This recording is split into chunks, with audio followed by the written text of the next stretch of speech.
We're here. We're here. Made We're it. back. You made it. I'm at your house. To the great state of Utah. The Utah home. We're at my parents' house in the lovely South Jordan, Utah. Yeah, it's gorgeous. Sitting on the front porch. We're not going to show you guys anything. And just so you guys know, because it's better this way, we recorded this, 10 minutes of this. Oh, yeah. We were recording for 10 minutes. And it's not. Wasn't recording. Not a peep.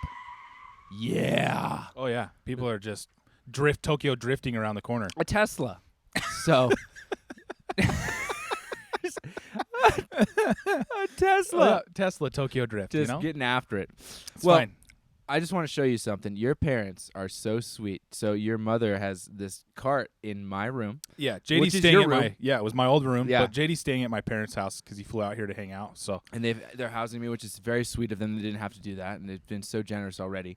And there's this treat cart, like in Harry Potter, because it's Yeah. a Harry Potter room. It is. very well done. And, like, there's two ways of doing a Harry Potter room. There's 7-year-old birthday party, and then there's classy, like, Right. Universal Studios, like, what's it called? Theme park. Theme park style, Yeah, right? exactly. Like experience or ambiance. And that's what it is. Yeah, like, it's there's definitely that. It's for really, sure. it's good, because you can go overboard and just get everything under the sun. Oh, yeah. No, it's Despite the burned-in Lincoln Park sticker residue on the wall. on the wall. You got this beautiful $9,000 Lego collector's thing, and then behind it is Lincoln Park. It's great. It's I was great. like, dude. you want to know how this is my room, Yeah. JD? Just look right there. Yeah, And I was there's like, the oh, Lincoln cool. Park residues. And I bet when they were trying to get it off, they're like, I tried so hard and got so far, but in the end, Didn't even matter. They just painted over it. And for those of you who don't know what I just did, just know that is That's the a great best joke, dude. That's a freaking 20 out of 10 joke right there. That's so good. Anyway, oh, man. so It's great. there's a snack cart, and there are specific snacks on the cart that make sense based on the podcast. Yes, for sure. There are goldfish. Oh, yeah. She got us some goldfish, so we Goldfish, got a little snack for the Little snacky podcast. goldfish. And Oh, then yeah. So we'll just chew right into the microphone. I will make sure that we're just great. like, yeah, it's like full-blown ASMR. Oh, yeah. Mukbang. Just gross. Well, how do you Brooklyn will immediately turn turn the it off? podcast Yeah. off. Oh, yeah. Yeah. Well, another thing that is so sweet is I'm a coffee insane connoisseur, everything, and they Yes. just don't drink coffee, and they bought a coffee machine and coffee for me. Full on Keurig. A real, like an Yep. actual machine, which is so sweet. But, so that part was like, oh yeah, we want to get coffee. But then there was these, unbeknownst to me, these snacks, these Cocoa Baton wafer cookies from Trader Oh, Joe's. yeah. These are my favorite. Yeah. You want my favorites, the little chocolate chip cookies The in tiny the tub. cookies? Yep. Yeah. The vitamin cookies? Yeah. Will you eat 1 or 37? The Flintstone cookies? Yeah. Because You're just I could literally make bedrock Yeah. out of the rubble of cookie remains that are left. It's like there's like multiple ways to eat exactly. Cheez-Its. You have one at a time where you have a fistful. Uh-huh. These cookies, same way. You double fistful of cookies. Yeah, uh-huh. And someone's like, do you need something to drink? Like, oh, fine. Just like, can't breathe. No, just bury me tomorrow. I took a ladle full of sand, put it in my mouth.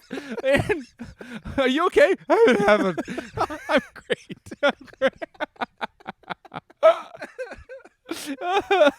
They're so good. They're so good.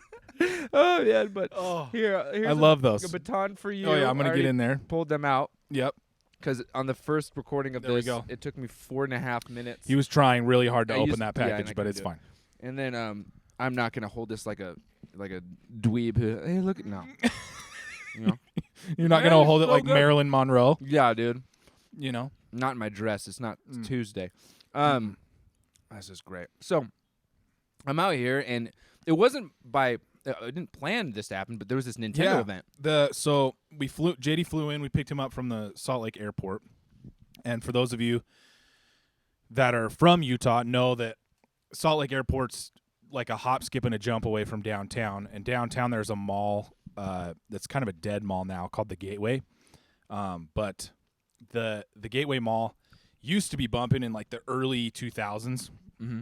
Now it's pretty dead. Like there's a Dave & Buster's and a coffee shop and like a couple other things there. Mm-hmm. But that means there's tons of open space. So Nintendo rented out like a huge empty It's a big room. like strip mall joint, which was pretty cool.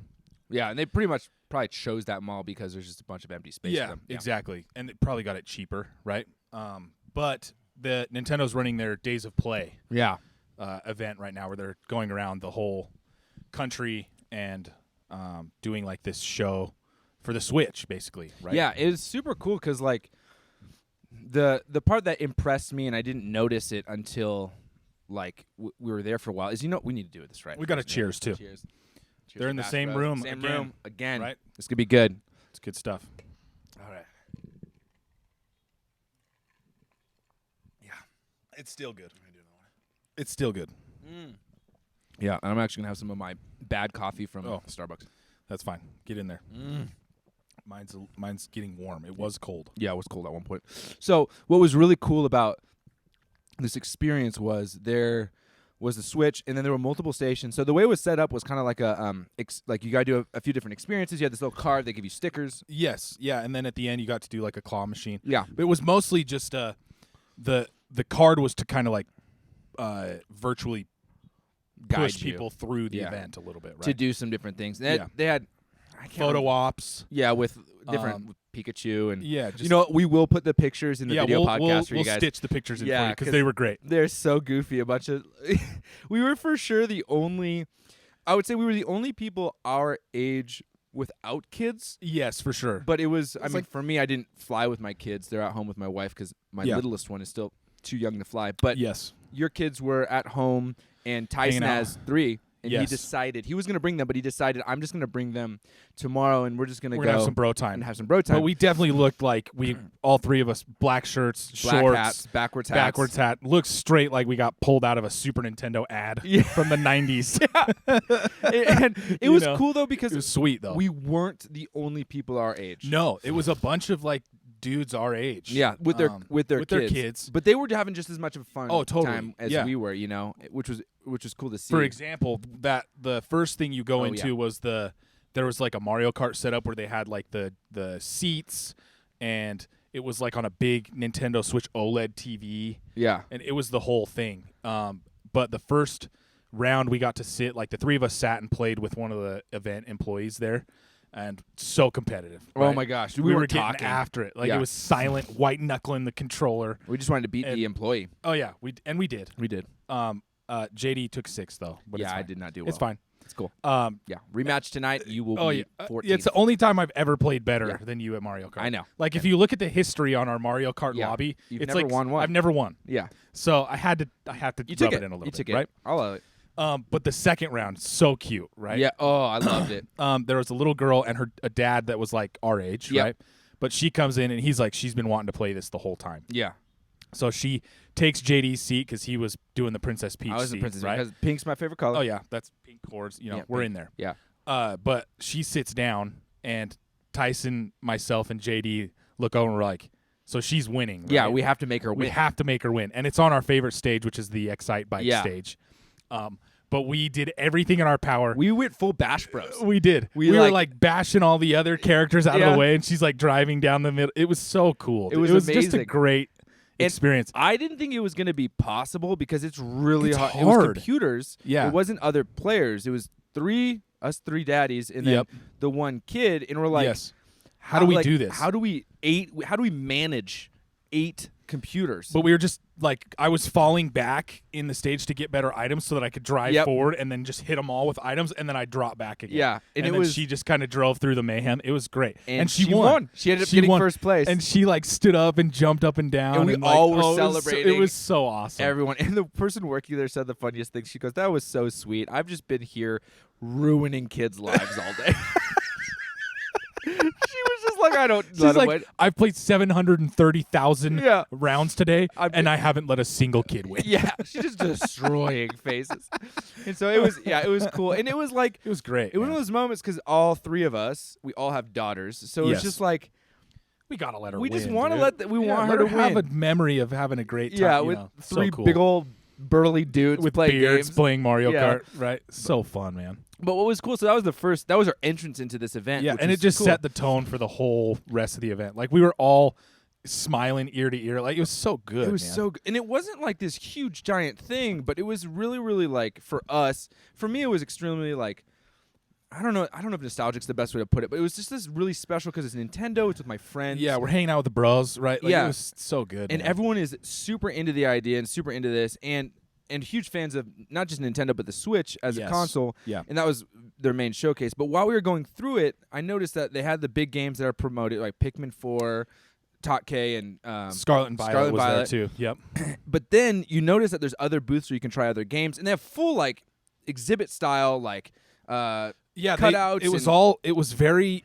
It's the Nintendo seal of quality that they put on everything. Like everything was huge practical set pieces for like every a game. Booth basically. Like we have photos of us with like Kirby and Pikachu. Like, it's great. Like we'll stitch them in. Yeah, but then so good. So we have the big newer ones, the Pokemon, right? And then we have 4 other games, or maybe 5, and all of them were launch titles. Yeah, like Donkey Kong. Tropical Freeze was there. Which wasn't even originally released. No, it was like a Wii U title. Wii U port. But then the section they had for Super Mario Bros. U was incredible. It was crazy. It was so good. And they had Mario Kart, of course, which Mario Kart, Smash Brothers. Smash Bros. Which is also was cool to Bowser's see. Fury and Mario 3D was on the opposite side of the Mario Bros. U. Yeah.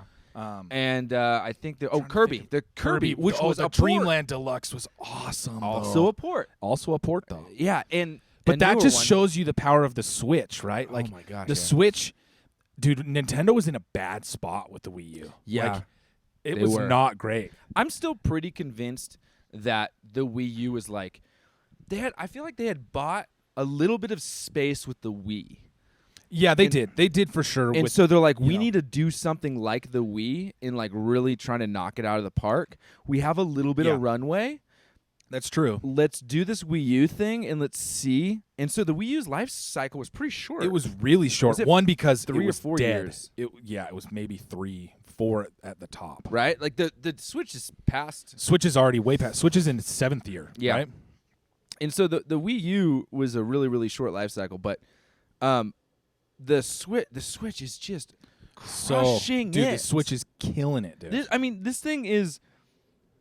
First off, I have it everywhere I go. I do too. I was on the plane. I was playing it on the way over here. So good. It just like the guy next to me was asking me questions because he wanted to get one for his kid, and I just like it's become such a staple in my EDC because of what it is. Mine too. Like both of us have our bags. Yeah. And it's in my bag every day. Yeah. And it doesn't take much space, but it's the full thing. And it was cool to be at this event at the Nintendo event and see a Nintendo production basically and be like, yeah, it is as good as I feel about it. Yes, it is. And that's what was like really cool totally to see. Is. There's no question about it. It's the best selling. It might be. I don't know if it's beat Wii yet, but it's way blown out the Wii U. Oh yeah. Just absolutely blown out the Wii U. Yeah, blew out the GameCube. Yep. Right? Yep. And it may have surpassed NES and SNES, too, in sales at this point. I'm not sure the exact figures. But I know it's got to be close. Because the thing that's tough about it is a system, but it's also a handheld. So it's like, how much of this is, do the handheld sales do? Because I know that Game Boy and all that stuff is like crushes life when it comes to They do, their and sales. they sold crazy. Like the DS went nuts. Right? Yeah. And sold a ton of units. But that was cool, too. I don't know. It really is a testament to Nintendo's belief in the Switch too. Yeah. Like, and they love what's happening with the Switch. Like Nintendo doesn't ever need to be the cutting edge of graphics and technology, performance, right? But I will say they are an experience and gameplay company. And they better hold it. Because that's all they have going for them. It's true. If they lose that, they're in trouble. And I don't know if they will. The IPs are too strong. I do believe that. I just don't know which is harder, to hold on to graphics or to hold on. It's got to be harder to maintain quality IPs. Yeah. Because graphics, all you do is pump more juice into it. That's true. Right? And it's just a technology. And I think that's where Xbox is failing. Yeah. Because they are the most powerful system, but they are not the best experience. Yeah, I think that's what we're dealing with a lot. Sony has kind of done it a little bit with the PS5 and the DualSense. Like they've made a little bit of an advance there, right? But this form factor, it's incredible. This form factor and just the experience you have with this, and the fact that the three of us dudes were willing to go out of our way Yeah. to go sit in a line. I mean, the line wasn't very long. No. But, like, to go play games we already all own. Yep. We kind of knew more than every one of the staff that people was the there. craziest part. Well, like, you go to this event, you don't know what to expect, first off. I didn't know what to expect. And I very quickly realized that it wasn't like 100% Nintendo. It was a Nintendo event, and they obviously went to an event agency and picked up workers to work the event. For sure. Gave them information. And maybe some of them are fans. Maybe. And maybe they got a little pamphlet to go through. Or got to play the games a little bit beforehand to get familiar. Just to kind of talk about them. But we were there in multiple times. Well, one time in particular, they're like, "Are you guys developers?" And we're like, no. And he's art. Like you. Yeah, understand. I teach game art at the University of Utah. Yeah. But like, I was kind of like, no, I just nerd out about this stuff because I love it. Right. And then for me, I make videos about it and I learn about it. I talk about it a lot. Right. But really, the part that I was thinking about that more later in the day, I'm like, no, that's just what a real fan looks like. Yeah, that's just us. We weren't saying anything crazy. We were looking at the draw distance. That was the thing that triggered that comment. Is I was playing Pikmin 4, and I was like, man, the draw distance is a lot further than Scarlet. Granted, it's the size is smaller, but like it's true. The textures are tighter. Texture map quality's better. And the talking about frame rates a lot. Not that frame rates matter, but it's always impressive to see higher frame rates with the hardware that's 7 years old. Yeah, and so we were discussing some of those nuances at best, and I was like, no, but that's just what fans like. Real fans we're just fans. Yeah, hyper fans. Right. Like, I love the Switch. I do too. It's my favorite console. Right now, absolutely is my number one favorite console. I like PlayStation 5 a lot. I like it too. I love the Switch. If someone was to come to my house and be like, you can keep only one. I wouldn't even keep need the to Switch. have them finish the sentence. I Switch. Yeah, easy. I'll keep my Switch. Yeah, because and I'll tell you why. It's the same thing that the Wii had going for it. It's the fact that you can play the Virtual Console on there. There's with the SNES and the NES and the Genesis. Like the fact that that's on there too. Yeah, it just skyrockets that thing to the moon for me. But for us, it's because that's where we grew up. Yeah, right? For sure. Like the fact that so now I have the OG controllers. Yes. The fact that I own an N64 or Super Nintendo controller that are designed specifically to play those games on this hardware. Yeah. Man, what a blast. What a blast. So good. Speaking of SNES, N64, and potentially anything else. Yes. We should get into the top 5 games. Yeah, I think that was our goal for this show is talk about our top 5 lists. Top 5. So I have mine on my phone. Yeah, grab it. Because I texted it to you. Do you I'll want go. do I know do we my want to 5. go? Back and forth? Yeah, do we want to go back and forth? Do we want to start with 5? Or do we want to go in any particular order? It's hard. It's going to be hard for me to pick 1 and 2. Top 5. Just top 5 in general. This is so we'll top just pick 5. any off the list. Yeah. So we'll because go. I'm not going to be able to tell you what number 1 is for me. I can't. I don't want to have to say that one of these is better than the other. other. All 5 of these games could be number 1 for me. Yeah. At any given day, you could look at me and ask me what's my favorite game of all time, and any in these top 5 lists could be there. And some of them for me are going to be.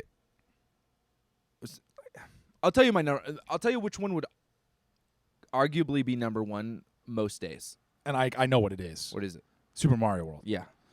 My number 1 game's got to be that.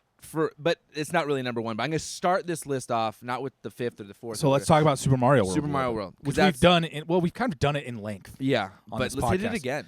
Super Mario World's the greatest side-scrolling platformer, just pure platforming ever made. I think that if you look back at the history, and there's a documentary which we've mentioned before on YouTube. That one's great. And maybe we throw that link to that in the description. Give that guy a shout out. Yeah. Because it's really good. It's so good. That they really tried to push the boundaries when it came, not boundaries, the capabilities of the Super Nintendo.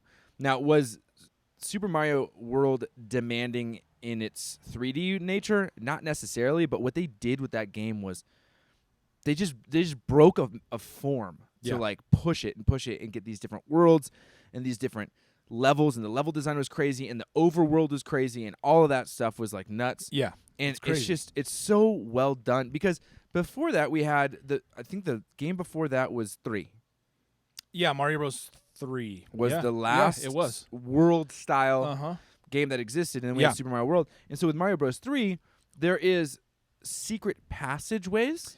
There is, yeah, but there isn't secret levels, right? There's the star level, right? Yeah, it's been so long since you just recently played through it again because of Cartridge Club. Yeah. which is not that anymore, right? You changed the name of it, but it's just Button Mashers. Just Button Mashers. Yeah, but there's like some secret things here and there. But Super Mario World, every stage has a some secret sort of level that you can hit. It's either in the pipe or a key. Flying up or a key, something like that. Yeah, right? And there's so much. There's so much content to that game just outside of the individual worlds and levels. Yeah, which is really cool. It's great. And what I love about that game was it took a formula, the left to right.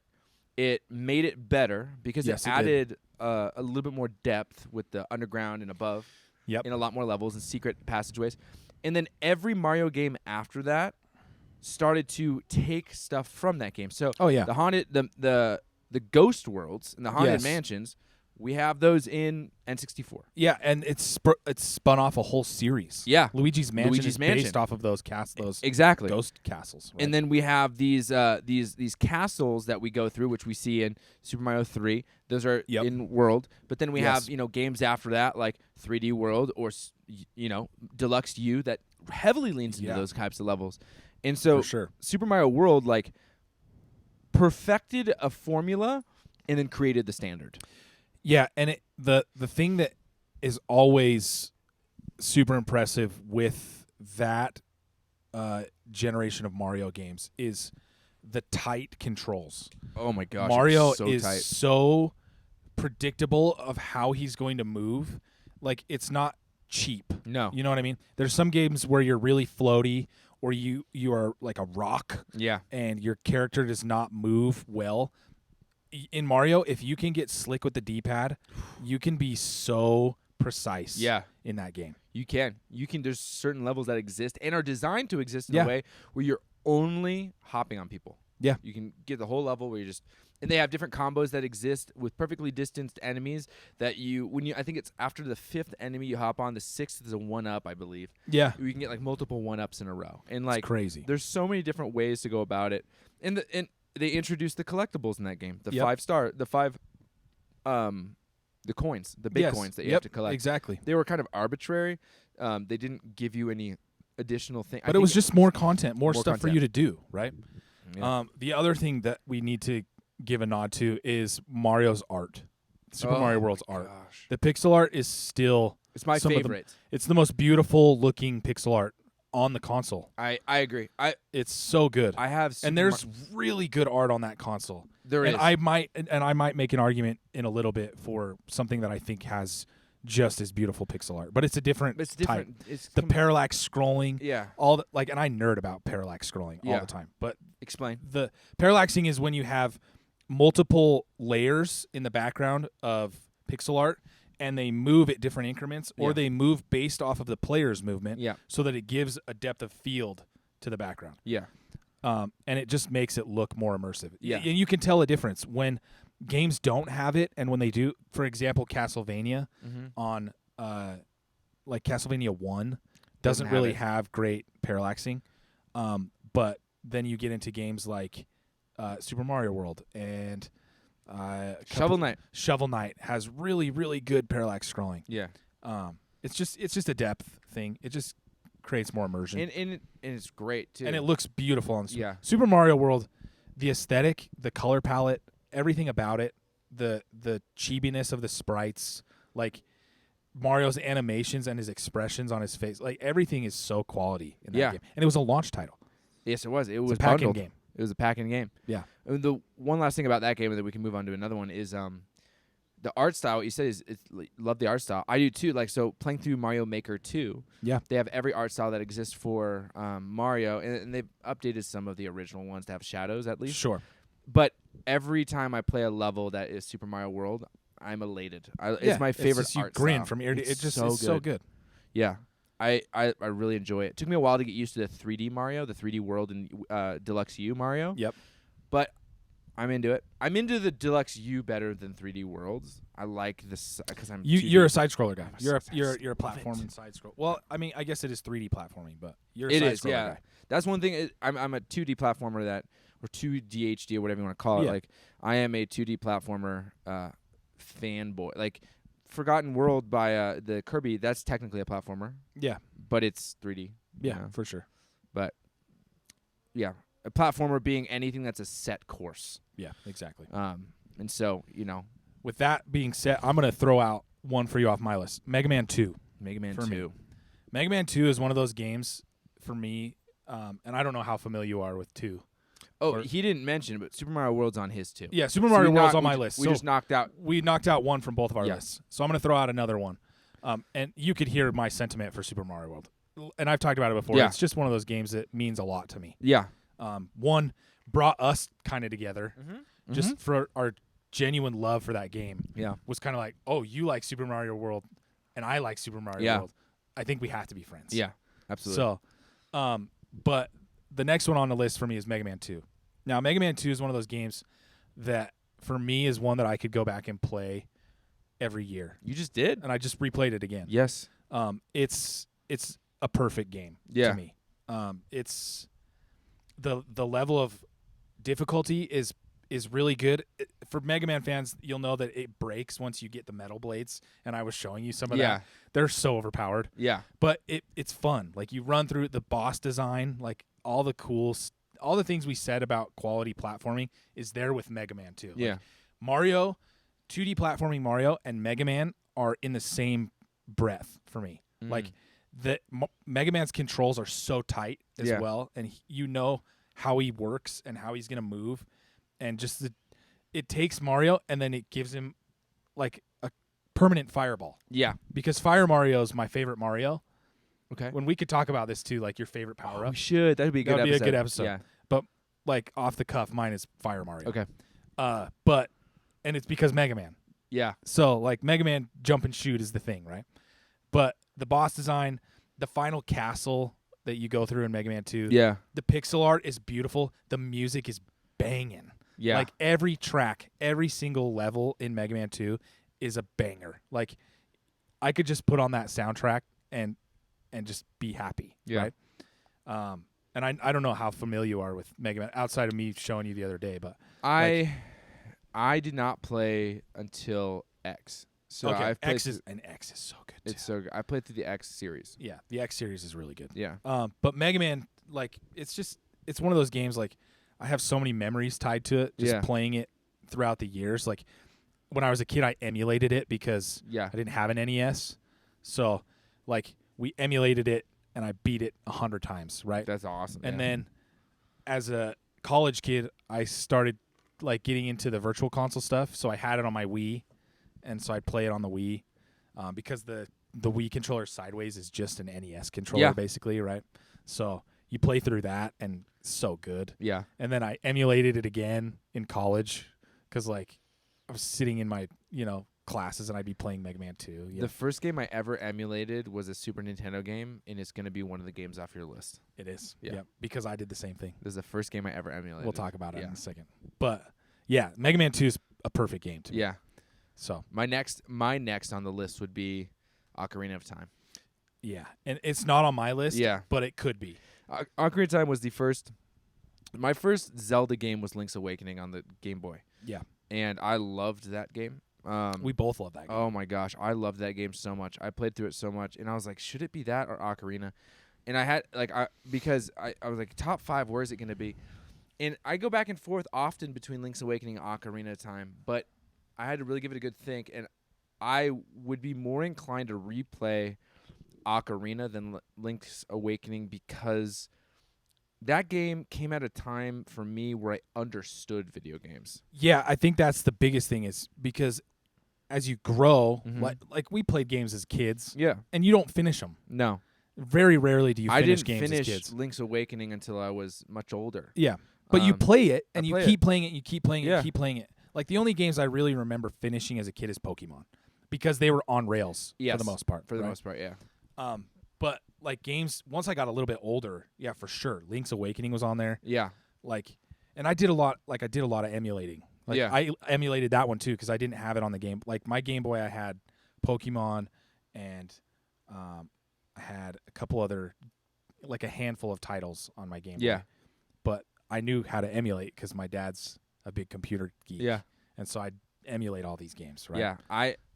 Yeah, I didn't. The Ocarina of Time one, couldn't emulate N64 because I didn't have a computer strong Didn't enough. emulate. I played Ocarina on hardware. Yeah, same. Yeah. And that game, because it was the first game that got me scared, the first game that got me sentimental. It was the first game where the story changes, and you're like, wait a second, I can go back and forth in time. And there was just so many different aspects of it that I thought was so fascinating. And then the different side mini quests with the different swords. It was so big. It was so big to me at the time. Yeah. Now looking at it, I'm like, it's not so that big. small. But it was huge as a kid. With Hyrule, you're like, this is massive. Gerudo's over here, and you play it, and you're like, it's literally nothing. It's because really not the that day change, the night change, the day and night, like you're thinking when you're traveling from from Kokiri, all the way over to the castle. Yeah. You don't make it the first time before it gets nighttime unless you side jump and backwards like hack the or roll. movement. Yeah, even if you just perma roll, you still don't. Make you have it, to right? do the backwards side jumping in order to make it, which is a hack, not a hack, but a glitch. Yeah. But that makes the game subconsciously feel so much bigger because you're like, it's a day's journey from Kokiri all the way to Hyrule. Sure. And then you get there, and then you get the pot room. Like, everyone has memories who played through N64 Ocarina of Time that it's just so strong. And for a lot of us who play video games now as adults in our 30s, we started when we were in our, 5s and 6s, right? Yeah, exactly. And so Ocarina came out when we were, between 10 and 15. Yep. Depending how old you are. And Definitely. so we had so much more grasp on the game. And Ocarina is one of those games that I played the crap out of. Yeah. Just because I wanted to keep going back to it. Yep. You know what I mean? Same. And the world was so immersive, and it really was like one of those games where I took time to enjoy every aspect of that game. And the story was fascinating enough. It was good. It was the first deep story. Because platformer guys. For sure. Platformers don't usually have that crazy. They do now, but back because then, they're getting baked in a little bit. But. Back then it wasn't. Back then it was lore, not story. Yes. Even with Castlevania, sure, there's a story there, but it's more just lore that exists. Exactly. Same with even Metroid. Yes. Lore. Yes. And after 5 or 6 games, you get a story. But Ocarina, especially with Zelda, for those who don't know, who are unfamiliar with the franchise, for the most part, Link's Awakening was kind of the first one that was like, we'll give you a pretty good narrative with this one. But even it was still every Zelda's independent. Yes. They're not. There's a timeline and all this stuff. If you want to get crazy with it. But each game, you could jump into one game and not have played any other Zelda game and be totally fine. And it's even Majora's Mask, sure, it's somewhat linked, but it's not. Yeah. And the brief story of it is Link, the hero, Zelda, the princess, and Ganon, the overarching demon king, reincarnate over and over again. Yeah. And when they reincarnate, a new game is played. That's pretty much the story of There's a Link in every generation. Yes. Basically. And so that's how they keep the story pretty much exactly the same. But, Link's Awakening, I'm not going to ruin the ending, but it's off for specific reasons. And it's so good, though. It's very good. It's really good. But like Ocarina of Time, Majora's Mask, Wind Waker, all of them are very different. The first ever Zelda to sequel is Tears of the Kingdom. Like true sequel. Yeah. Like Majora's is kind of like a pseudo sequel. Yeah. But now that you mention that, the next game on my list, like an Ocarina, it's been talked about to death. Like it's touted as one of the greatest games, if not the greatest game ever made. Yeah, right? It's in the there. objective list of perfect games. Yeah, it is. So the next one on the list, and it's probably in your list too, is Breath of the Wild. It is. Yep. Yeah. And Breath of the Wild, for all the reasons we love Ocarina, are the same reasons we love Breath of the Wild. Yep. It took everything you loved about Ocarina and the way you felt as a kid and went, oh, we can do that better. And I would want to say Tatke, but really what it is, so Tatke may knock it off the list. But for right now, I am at the point with Tatke when I have to list favorite games where Breath of the Wild and Tatke are kind of like how Rogue One and Star Wars Episode 4 run into each other. So like if you're going to sit down and watch Rogue One, you might as well just watch A New Hope. Yes. Because it just runs into each other. Yes. I'm not going to say you should play Breath of the Wild through Tatke because that's crazy. That's a lot. But I feel exactly the same. When I booted into Breath of the Wild for the first time, I was 11 again. Yeah, it was the first time in a long time that I felt like a kid again. Yeah. Yeah.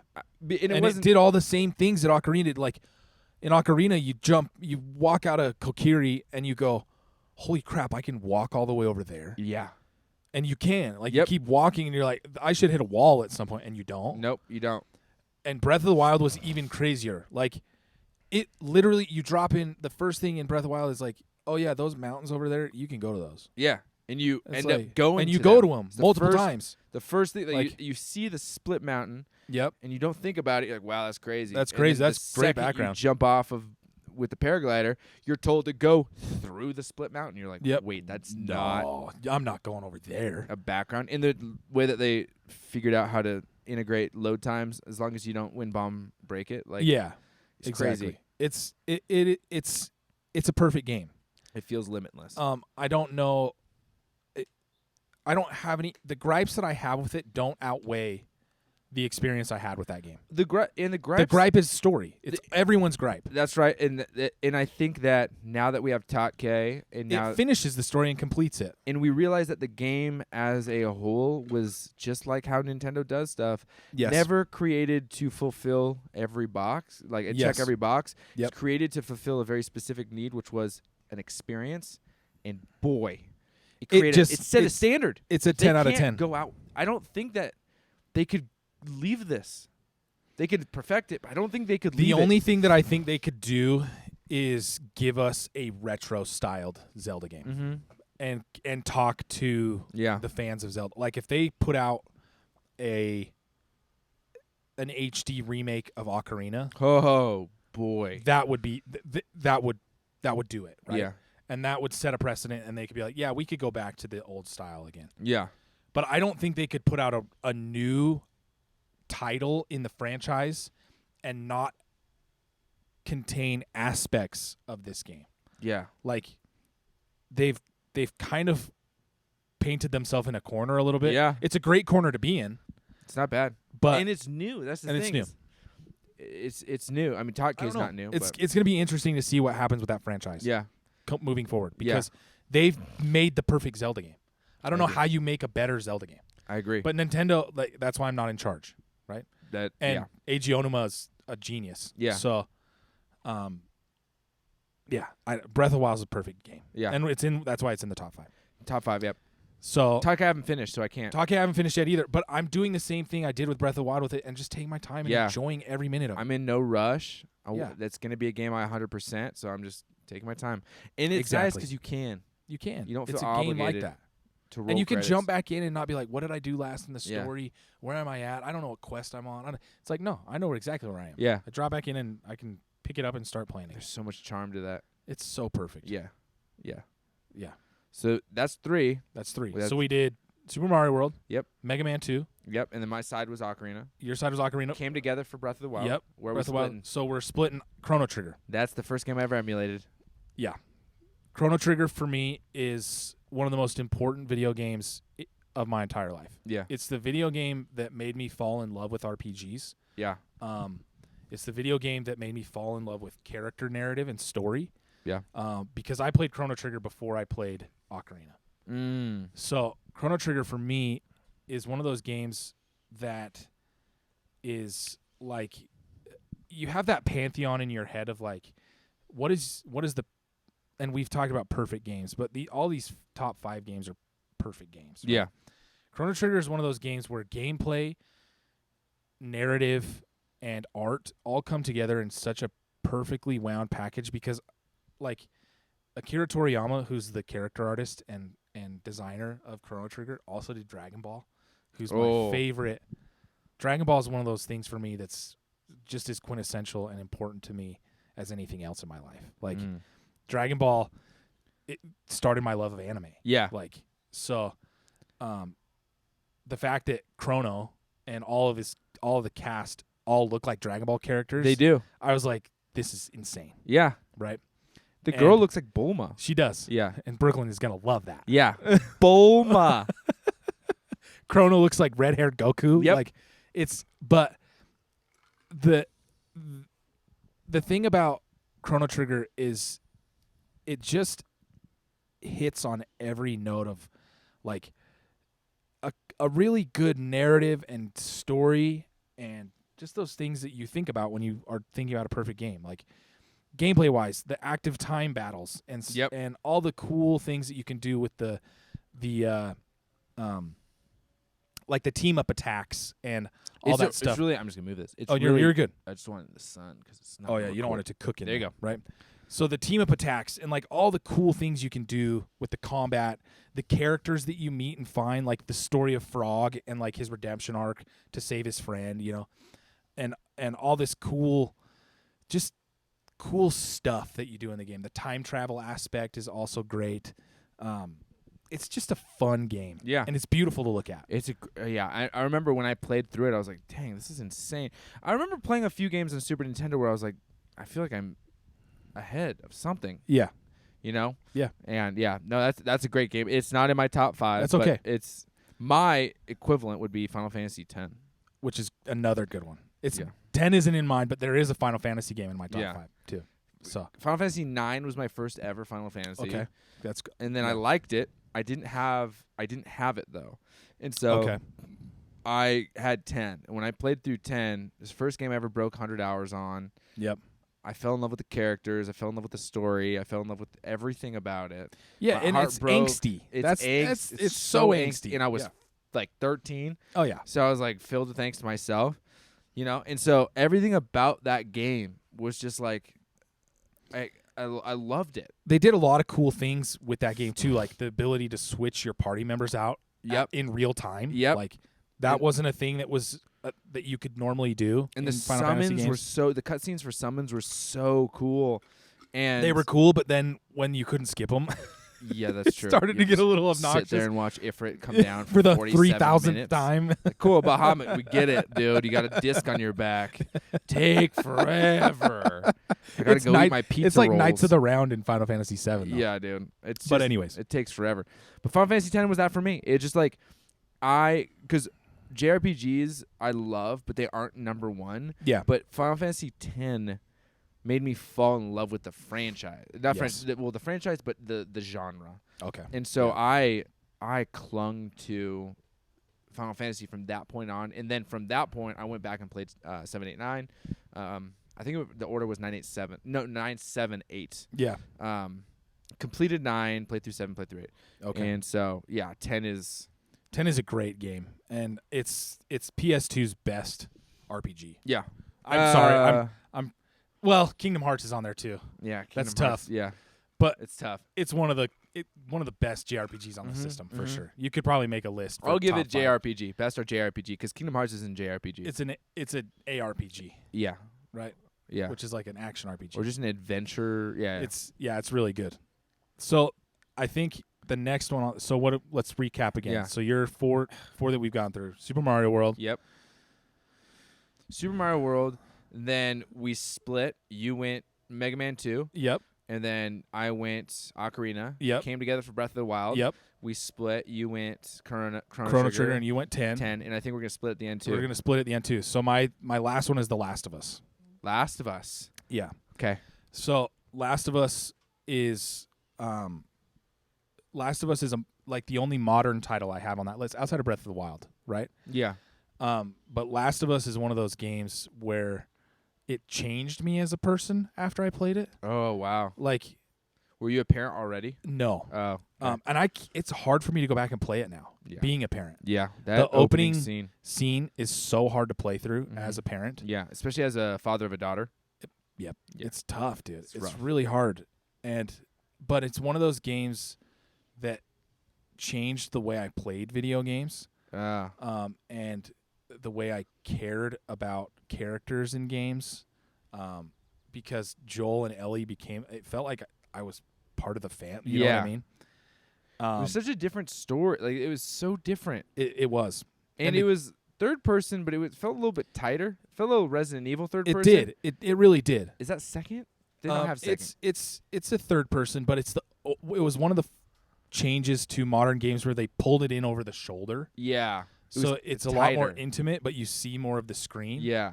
Right? It also made the violence a little more intimate, which was also one of the things where it was like there were parts of the game where I had to pause and like take a breath for a minute. Yeah. Because the stuff that happens in that game is very real. Like, and some of the enemies, the clickers, dude. The first time you encounter one of those, or you start to And you've got to fight other people. Yeah. Too. Like, it's not just the zombies in that game. It's like fighting really bad people. Yeah. And you yourself aren't that great of a person either. Yeah, but you have a purpose, right? Yeah, you're making decisions that are to further a mission that exists, and in doing so, you're having to do things you don't want to do. Yeah. Yeah. And that game, when I finished it and rolled credits on it, I went, holy crap. Yeah. Like, and I had to like turn off my PlayStation for a few days and like just kind of think about what just happened. Yeah. Just take it easy. And that no other game has done that for me. Yeah. So that's why it's in my top 5. Yeah. I don't have a game that heavy that's in my top 5. I don't think there's any game I've played. I played Last of Us, but didn't finish Last of Us. My final is much more happy. That's okay. Some heavy elements, I suppose, depending on how you look at it. Sure. Kingdom Hearts 1. Kingdom Hearts 1 is my 5th one.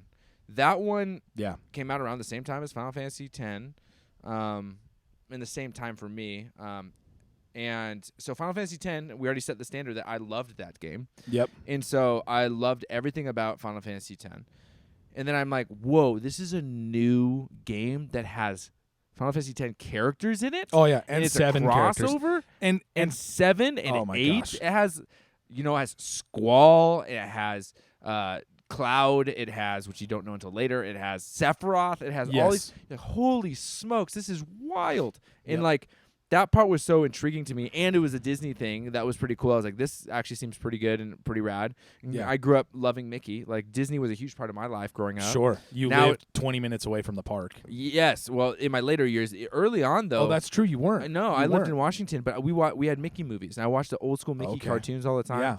Yeah. And so all that stuff was like huge for me. And so to see Mickey, Donald, and Goofy, the real, true Disney characters, Mickey, Donald, and Goofy, I was like, this is pretty crazy. I don't know how they're going to do it. And so I started playing the game and the Keyblade and everything, all of the different things about it. You can choose which worlds you want to go to. There's the Coliseum, which I loved because the Coliseum was kind of like Ratchet and Clank's Coliseum. Yeah. And so like there's these different levels, which is basically, what is that called when you have multiple battle levels you have to do? Horde, like a horde mode, basically. Yes. Yeah, and so I'm like, this is so fun. So I loved Kingdom Hearts 1 and 2.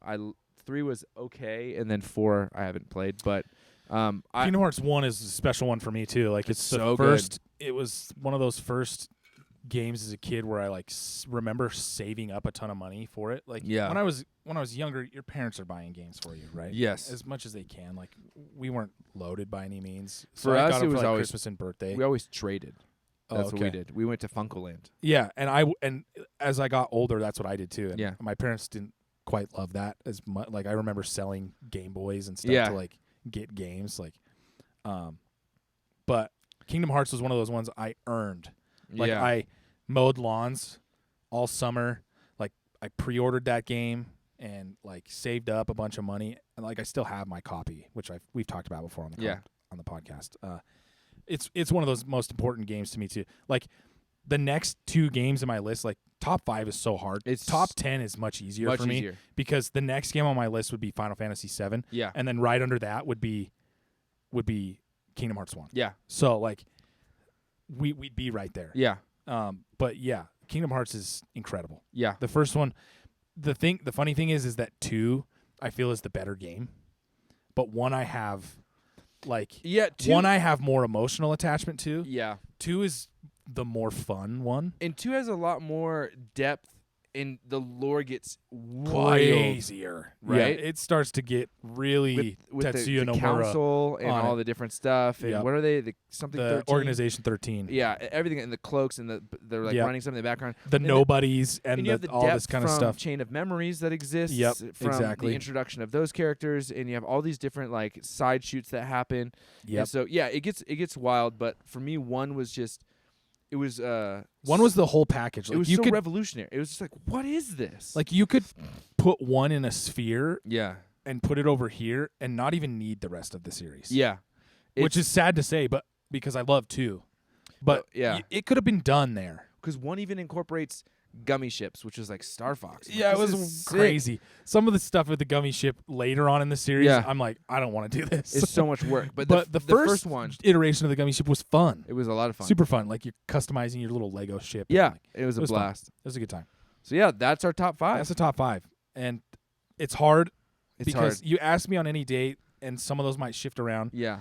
I want to give a shout out to Final Fantasy VII. You do it. Because Final Fantasy VII is another one of those games that like just absolutely hits you so hard. Like it's so good. You love the characters. Everything I loved about Chrono Trigger is the same thing I love about 7.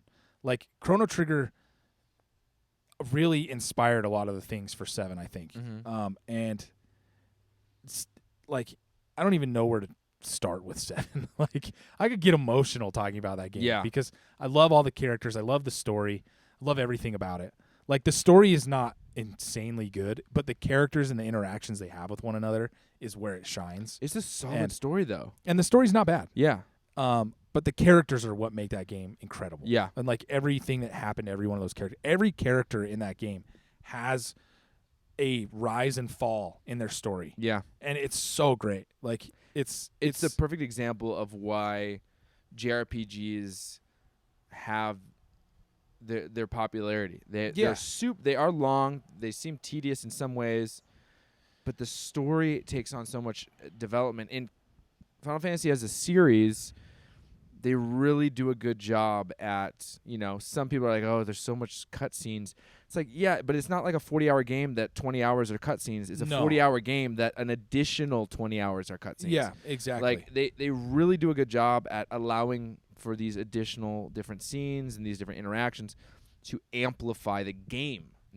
And make the story hit harder and your decisions feel more impactful. Yeah, 7 everything. Does a great job. 7 just checks every box for me. Yeah. Like, it could easily be in that top 5. And it was the first break in the art style. Yeah, and that's where I think 7 drops out of my top 5 because the art is not great. No, it's not. But it was such a huge jump from 6. A huge leap. Yeah.